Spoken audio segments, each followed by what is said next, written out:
Mga tol, nagagalit na ang China, no? At binalaan ang Pilipinas at ang Amerika, no, tungkol o ukol doon sa Typhoon missile launcher. No, ang sabi ng China, mapanganib daw. Mga tol, hindi na sila nahiyang magsabing mapanganib 'yun. Samantalang ang dami nilang barkong pinapakawalan at pinapadala sa Pilipinas, tapos patuloy yung paggawa nila ng mga nuclear arsenal nila. Ba't hindi muna nila sabihan yung sarili nilang mapanganib yung mga ginagawa nila? Anyway, bago tayo magkomento mga kapatid, no, panoorin na lamang natin tong balitang to mula sa Net25. Huwag mong kalimutan mag-subscribe, click mo na rin ang notification bell para ma-notify ka pag may mga bago tayong reaction videong tulad nito. So wag na natin patagalin pa, panoorin na natin to. Tinawag na mapanganib ang ginawang pagpapadala ng Estados Unidos ng Typhoon missile launcher sa panibagong lokasyon sa Pilipinas. Oo, kasi inilipat di ba?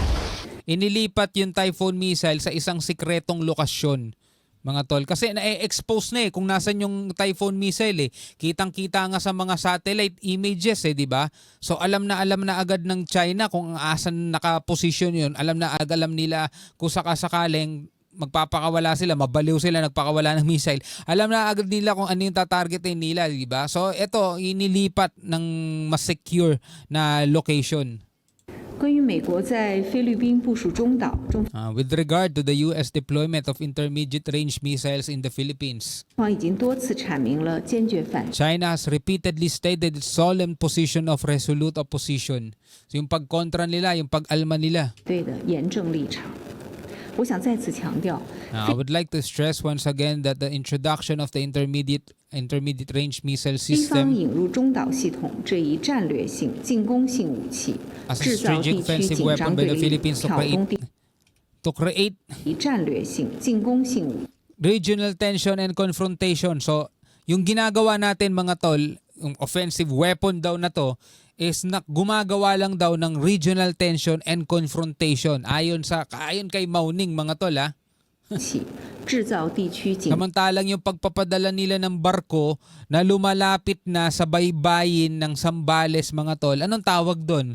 Hindi ba nagke-create yon ng regional tension and confrontation?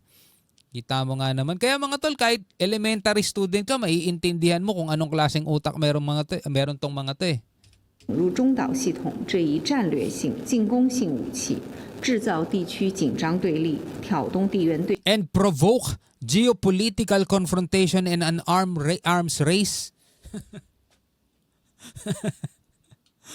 Ang tindi, no? Hindi nila nakikita yung sarili nila, no? Hindi nila nakikita yung ginagawa nila, mga tol. This is a very dangerous move and an extremely irresponsible choice to make for its own people. 也是对本国和东南亚各国人民对地区安全极不负责任 and of 的 the 选 Southeast 择。 Asian countries. Umani ng batikos mula sa China ang deployment ng naturang weapon system sa Pilipinas. Binalaan ni Chinese Foreign Ministry spokesperson ng Estados Unidos na posibleng maghimok ng karagdagang engkwentro ang pagdestino ng missile system sa naturang bagong lokasyon. Paghimok daw ng panibagong confrontation, mga tol. Paghimok. Yung magdadagdag ka halimbawa mga tol, sa bahay mo na lang, sa building mo, magdadagdag ka ng security, magdadagdag ka ng electric fence, magdadagdag ka ng CCTV para sa seguridad ng iyong vicinity. Diba? Yun ba ay paghimok na sa mga masasamang loob? Na parang sinasabihan mo silang masasamang loob kayo. Diba? Gusto ko makipag-away sa inyo. Ganun ba yun? Engkwentro ang pagdestino ng missile system sa naturang bagong lokasyon.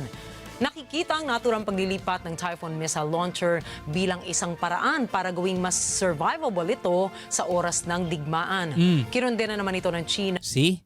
Diba? Ang paglipat daw mga tol ng Typhoon missile system is nakikita nga strategy, no, para maging survival daw itong Typhoon missile sa oras ng digmaan. Again, ulitin natin mga tol yung sinabi. Nakikita ang naturang paglilipat ng Typhoon missile launcher bilang isang paraan para gawing mas survivable ito sa oras ng digmaan. Diba? Inilipat nila sa isang mas secured na location, mga tol, yung hindi exposed. Lalo-lalo na, di ba, may nahuli ngayong Chinese spy, Diba? May kasabwat pa siyang 2 Pilipino. Gumagawa sila ng 3D map sa mga base militar, sa mga kampo ng mga pulis, mga tol, sa mga malls, airport. Gumagawa sila ng 3D map tapos real time na ipapadala na agad nila sa China. So alam na agad nila mga tol yung mga lokasyon. Diba? Yung mga vital point na kung ano yung pwede nilang targetin. Kinundena naman ito ng China kung saan sinabi nilang napaka-irresponsable ng naging desisyon ng United States Indo-Pacific Command o INDOPACOM. Sa kabila ng panawagang iatras na ng INDOPACOM ang kanilang weapon systems, ay hinikayat din ni Mao Ning na makinig sa international community ang Pilipinas. Nakanan talaga si Mao Ning, no? Ang lakas ng tama sa ulo, no? Makinig daw sa international community ang Pilipinas. Sino ba ang pinananawagan ng international community? Di ba sila? Yung international community nananawagan atras nyo na yung mga barko ninyo. Irespeto ninyo yung karapatan ng Pilipinas, yung right to access ng Pilipinas sa West Philippine Sea. Di ba nananawagan na yung international community na kilalanin nyo naman at mag-comply naman kayo sa UNCLOS. Nananawagan na yung international community na tigilan nyo na pangaharas nyo sa Taiwan saka sa Pilipinas. Tapos ngayon si Mao Ning, ganito sasabihin, balikan natin. Hinikayat din ni Mao Ning na makinig sa international community ang Pilipinas. Hinihikayat daw tayo ni Mao Ning o ang Pilipinas na makinig sa international community. My goodness. ang lakas ng sapak sa ulo, no? We once again urge the Philippine side to pay attention to the voices of countries and its people. We once again urge, dapat hindi Philippines China. We once again urge our country, China, side to pay attention to the voices of countries and its peoples. Dapat yun na sinasabi mo. Kasi kayo yung pasaway Kayo yung hindi nakikinig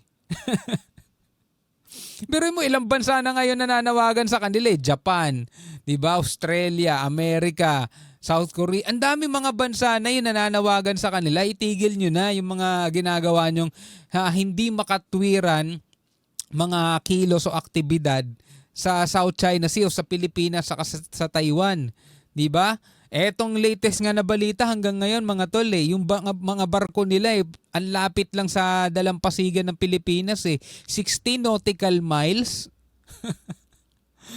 Diba? Ang kulit no? Malamang yung mga media nila kasi press conference nila Siguro yung mga media nila, yun na yung nalalaman nila mga tol. Kasi nga ang ginagawa nila, binibrainwash nga nila yung mga mamamayan nila Kasi power nila yun, komunistang bansa sila Power nila yun yung maging maging kontrolado nila yung mga mamamayan nila. So binibrainwash nila yun mga tol. Yun yung naratibong itinatanim nila sa ulo ng mga mamamayan nila. Diba? Sila ang nasa right side, sila ang pinapanigan ng international law, sila ang pinapanigan ng international communities. Tapos, ang Pilipinas ang tinatabla ng UNCLOS, Pilipinas ang lumalabag sa international court o international communities, Pilipinas ang nagpo-provoke, Pilipinas ang nanghaharas. Yun ang itinatatak nila sa ulo ng mga mamamayan nila. As previously and publicly promised, withdraw the U.S. Typhoon system as soon as possible.